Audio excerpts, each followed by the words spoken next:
Ok mami, sekarang vô cửa sổ. Ok. Wow.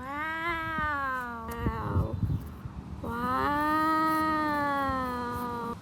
Wow. Wow. Wow. Ok.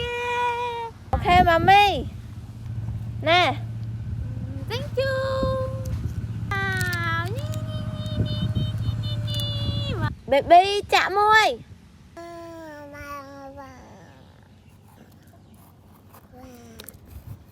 Hả? No no baby.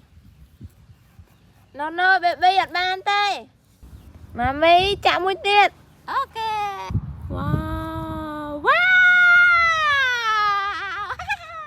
Papi. Ok mami. Wow. Thank you. Ok baby chạm môi tiệt. Wow. Này baby. Mami chạm môi tiệt. Ok. Wow. Wow.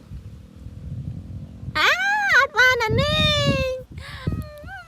Baby chạm môi tiệt. Wow. Wow. Cảm ơn. Này baby.